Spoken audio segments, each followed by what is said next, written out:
No worries.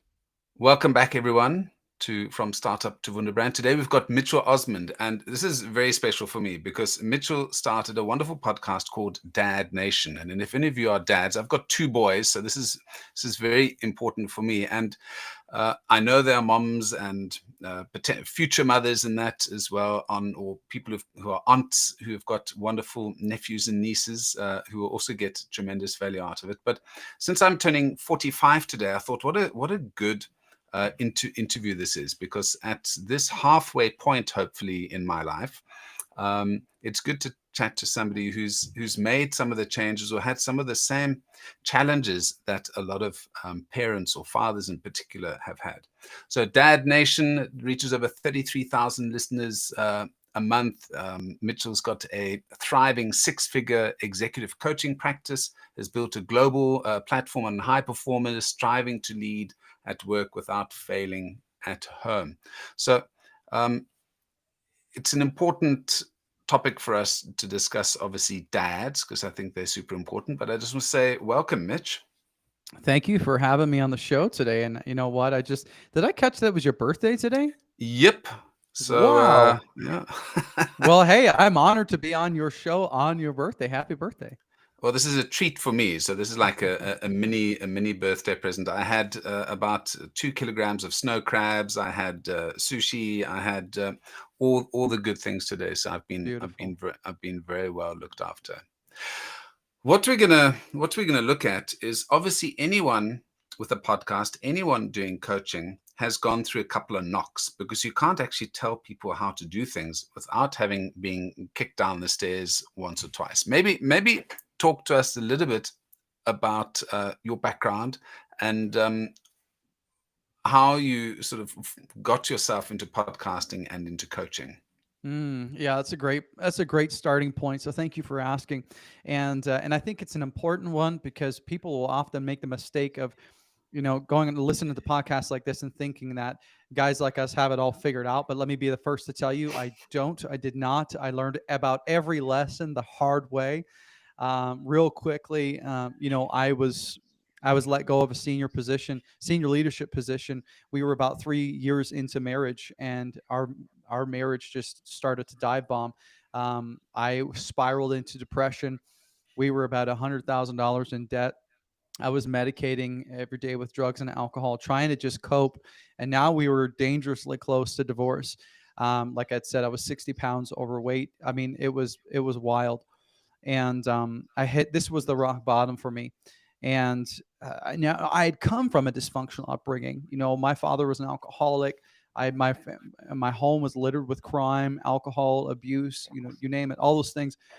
And so I knew where I came from, and I was determined to do something differently, but I just couldn't get a handle on it. And until I went to a funeral I was asked to sing at the funeral of this really wealthy philanthropic man.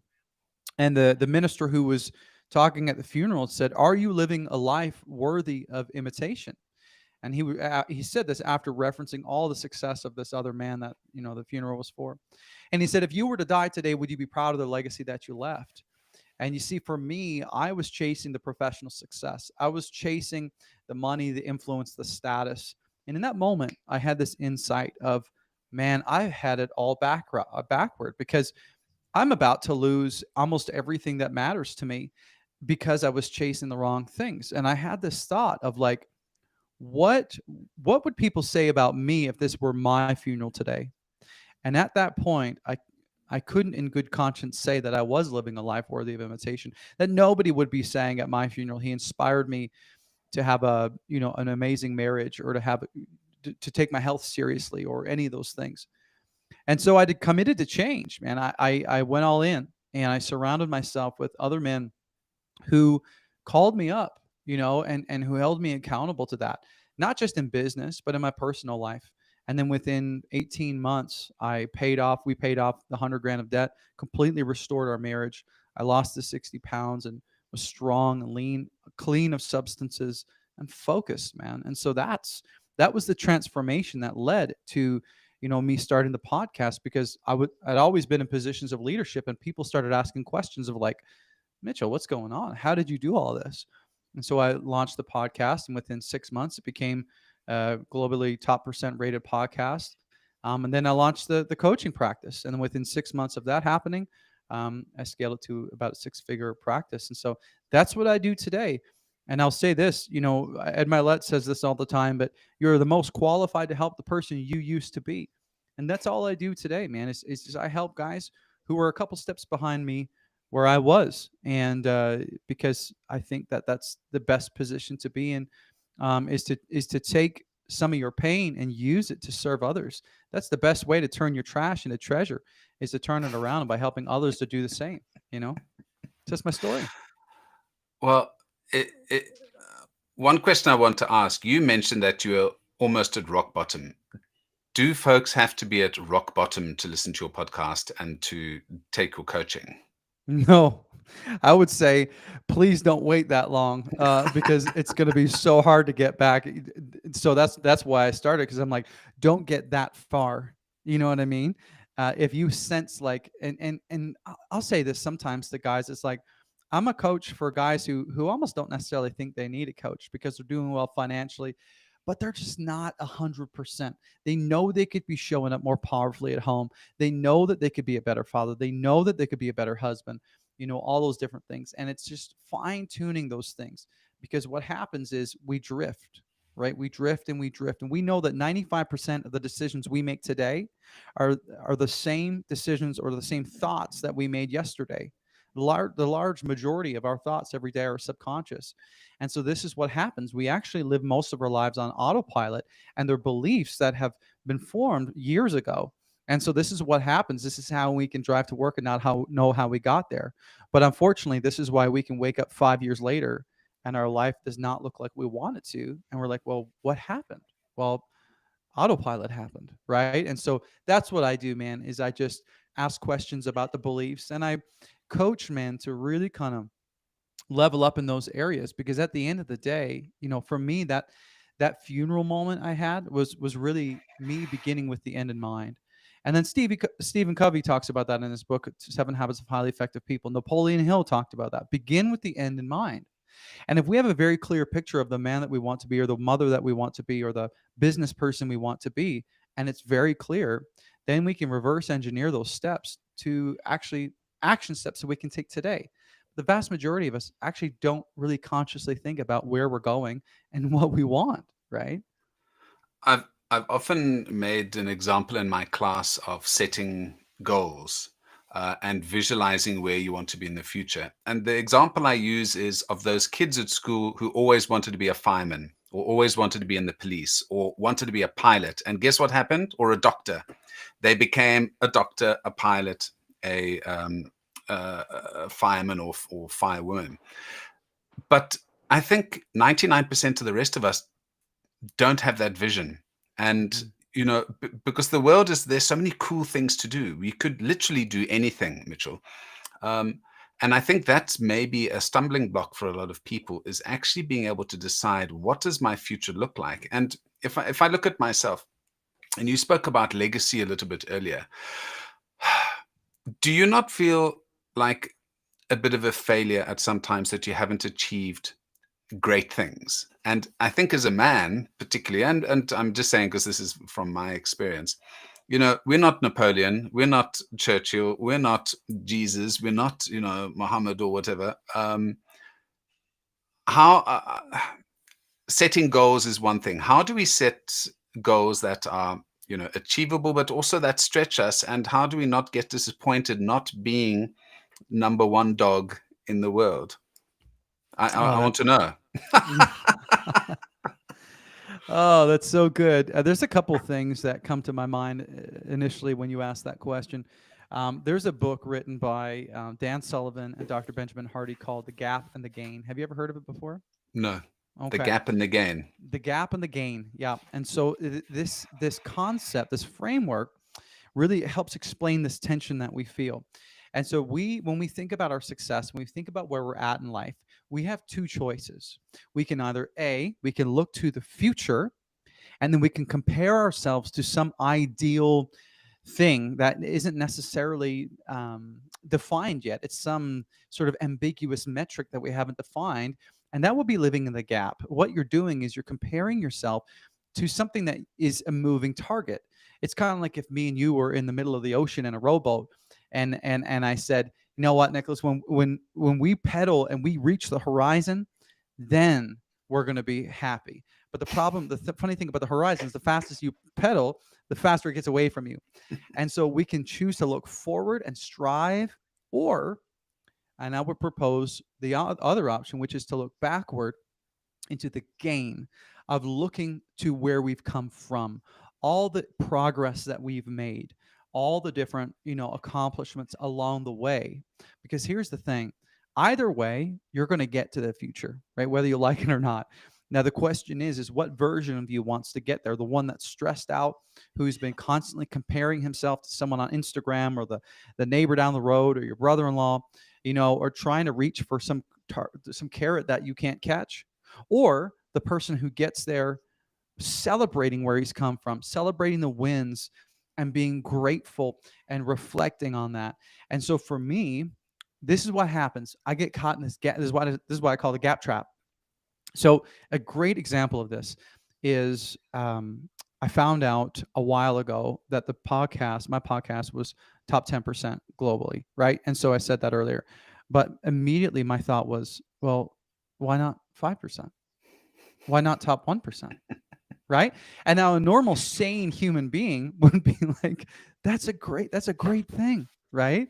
Yay, right? Celebrate. But I immediately went into the gap, and I started thinking, well, how can I get to 5%? Or how, instead of thinking in the gain, of thinking, man, well, this is incredible. And look at all the hard work that I've made. Let's take some time and really celebrate this. And the reason why this happens is we let other people define success for us, right? We let other people say, well, this is what it looks like to be successful. And so with my clients, I walk through an exercise where they actually write out their own success statements of like, I will know I'm successful when ... right? And we craft 5 to 7, and they're true to you and only you. They're not made by your father-in-law. They're not made by social media. And so you write those out, and you revisit them quarterly, right? And then because for you, success might be like, at least for me, I'll say some of mine. I'll know I'm being successful when I can turn off my phone and not look at it until 6 a.m. the next morning. I'll know I'm being successful when I'm loving my wife and she feels cherished and honored and loved. I'll know I'm being successful. And then, so for me, those are the things that help keep me rooted. And then, so when I'm reading those, I'm like, okay, according to my definition of success, which is the most important definition, I'm a success. And now, anytime I think about where I am in life, I'm going to look backward, and I'm going to have a gain mindset and see where I've come from, versus stretching into the gap and being frustrated with all the things I haven't done yet. Does that make sense? Yeah, I mean, I love that gain mindset, because, as you mentioned, the horizon is a shifting goal, and it's such a cliche, but that old saying of life is a journey, enjoy the ride, is so true. When I look at folks who are very miserable and are grumpy the whole time, or are always worried, I always think, every day that you have, and because Jesus is my guru, I look at I say thank you every day. Thank you for the sun. Thank you for the flowers. Thank you for, every little thing. And I enjoy the little things around me. And that journey every day, that is life. The goal is not life. That just is keeping you along the straight and narrow. But the everyday things, like you said, loving your wife, having a nice dinner, spending time with your kids, that is actual life. And if you're too fixated on the future, too fixated on what success looks like, by the time you get to that, you might get it, but then you're about to die, or you've missed out on all the nice day-to-day activities. So for me, that gain message that you're talking about is extremely important. But I still want to get back to my question, because I know you're focused on helping people live their best lives and fulfilling lives. But I want to go back to that question of, you mentioned that moving target, that gap. Is that not what keeps us going? Is that not what drives us to be better as well? We need a bit of a balance between looking backwards and saying, well, there is that shooting star. I want to get to that. And imagine that's your goal and you never get there. How do you sort of help folks who've gone through wanting to achieve enormous things, but just um, fall short of the mark? It's a fantastic question, and really, what we're asking here is how do you control that ambition? Probably, right? And so, because I love to work hard. I love to accomplish great things. I tell people all the time I celebrate for about 17 seconds and then I move on to the next thing, right? Yeah. That's my fatal flaw. And so I think that there's absolutely nothing wrong with being ambitious. Obviously, that's so critical for us. If we don't have ambition, then we lack purpose, we lack drive, we lack, a lot of things that are great in life. But the question I have to ask is at what cost? Right? At what cost? So, yes, let's grow the business, but let's make sure we're not paying too high of a price. How can I live my life in a way that I can keep those priorities in check so that I'm not ignoring my wife or I'm not ignoring my children in the pursuit of this business success? Because the reality is, either way, you're going to pay a price, right? I love that quote from Jim Rohn. We all must experience two pains, one of two pains, either the pain of discipline or the pain of regret. The difference is discipline weighs ounces while regret weighs tons. And so for me, I will take the pain of discipline, of being like, okay, I'm going to practice discipline in my time. I'm going to spend this much time running the business, but I'm going to be sure that I shut things down and I show up powerfully for my son before he goes to bed, or that I make an intentional moment to connect with my wife before we go to sleep. And so because I don't want to pay the price of regret a little bit later, because that's so much higher of a cost. And so that's always the question I'm asking my clients. Yes, let's be ambitious. Yes, let's do incredible things and let's build things. But make sure we're not paying too high a price for that. And a simple way that you can think about this is, sometimes I'll have my clients make an automatic yes list. What in my life gets my automatic yes beyond a shadow of a doubt? Because the reality is, every time, every person or place or thing you give a yes, some other person, place, or thing is getting a no. There's no way to expand time. Last time I checked, you can't get more than 60 minutes into an hour. I don't think I can. I can't squeeze 75 minutes into an hour. And so I have to be very aware of who and what gets my yes, because I know that consequentially there will be something else that gets a no. And I need to make sure I know what those things are, because it helps me then be much more clear as to what gets my no. But if I'm constantly saying yes to my business and the networking event and the new contracts and staying up late to close these deals, that means I'm saying no to an evening with my wife. That means I'm saying no to taking my son to soccer practice. And that might be okay for a season, but again, how much are you willing to pay? Right? And so we don't want to wake up 10 years from now with regret, right? And so there's just constant sort of dialogue. And then that's the important part about having this success filter, of defining what success looks like for you and only you, not Alex Hormozy or Dan Martell or whoever else. You know what I mean? You. And that's critical. But that requires us to be completely honest with ourselves.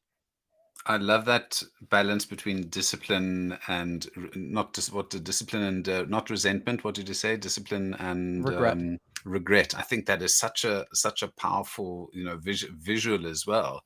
And it is pain. Being disciplined is a pain in the butt. Waking up every morning and going to gym is a pain in the butt, unless you really love that stuff. Now, you mention discipline, you mention regret. It's quite a tough balance, because you mention spending time with your kids and with your wife, and those are admirable things.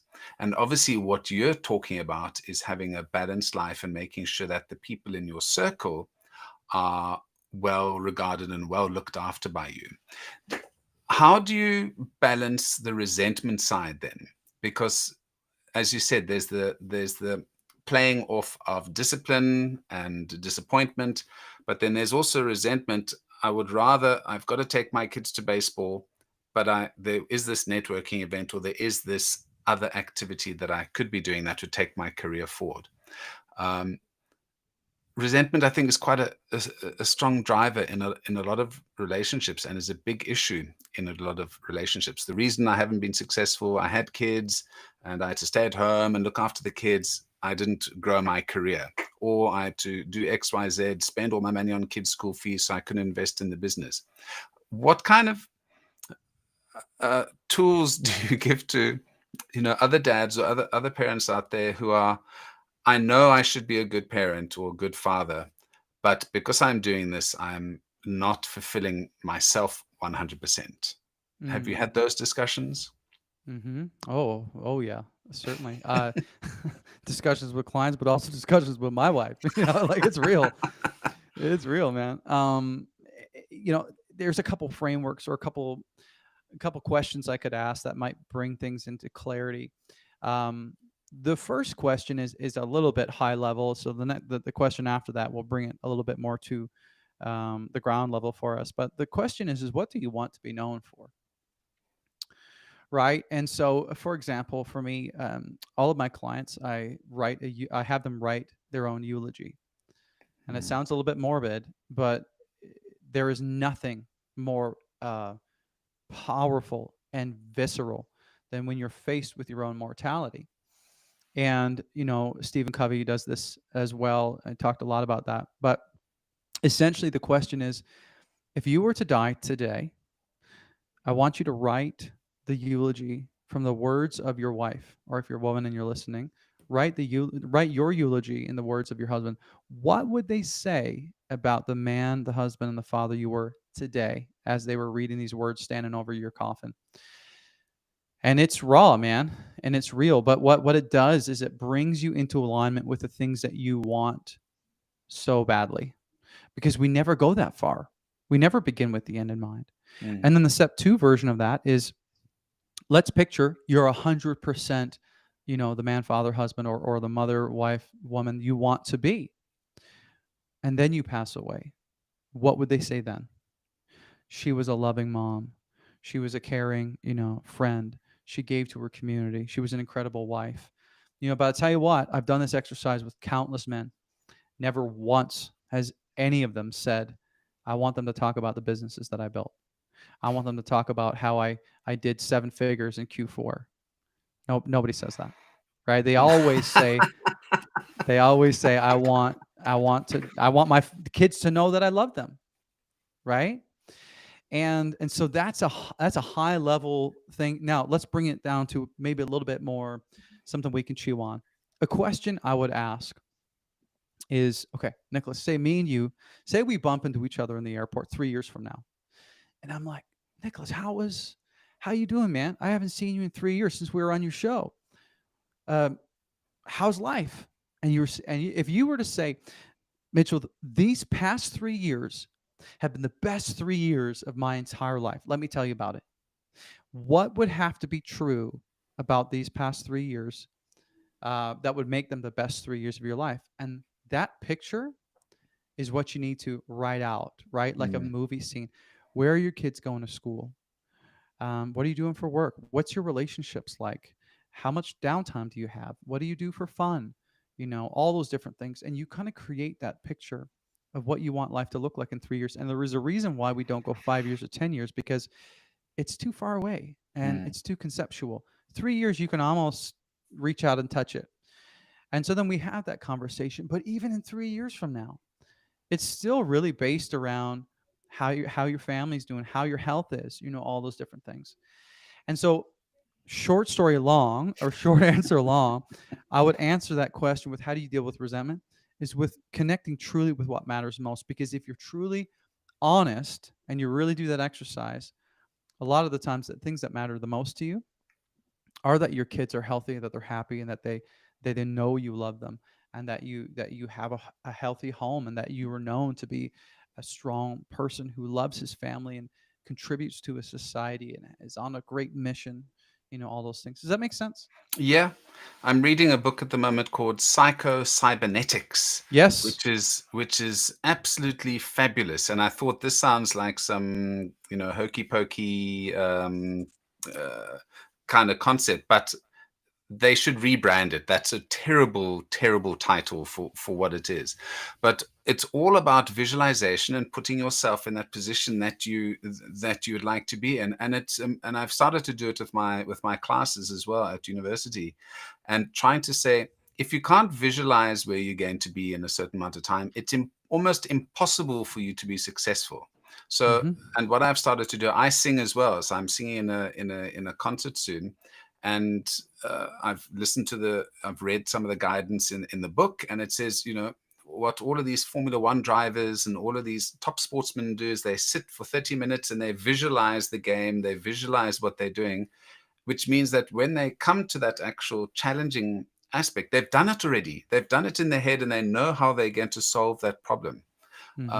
And I'm doing that with my singing, and I'm like, that's the area I need to work on. I'm a bit stressed out about that note because it's super high, and I don't want to do what is called a ball break, where you go, and Hmm. that's stressful. But I've gone through it in my head, and then I've played it through, and then I in real life go and change that. So the visualization side, I can't overestimate the importance of that. Now, Mitchell, we were going to go into digital marketing, into social media, and I think we should do that, but I think we're running out of time. So we're going to have to do that on another call, I think.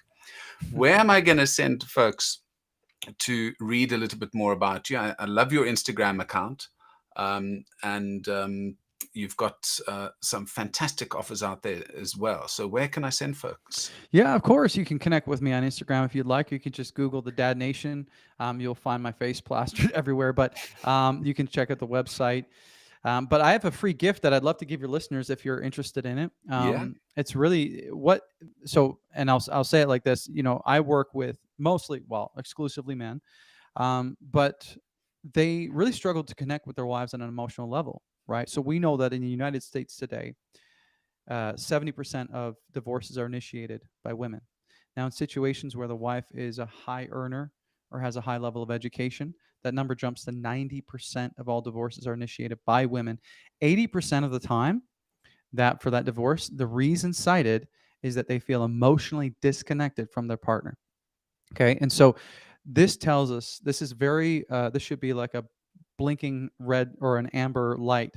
And so it tells us that us as men have a difficult time connecting with our wives on an emotional level. We hear things all the time like, I feel like I'm married to a robot, or why don't you talk about your feelings? Or we don't talk like we used to, right? Nonsense. Yeah, nonsense. You're laughing, right? Because you probably heard it too. Um, so I've created the connection code, which is basically 50 questions that are designed to spark the fun and bring the fire back that will allow you to connect with your partner on a deep and emotional level. Now, this is tested and true. I get women emailing me all the time.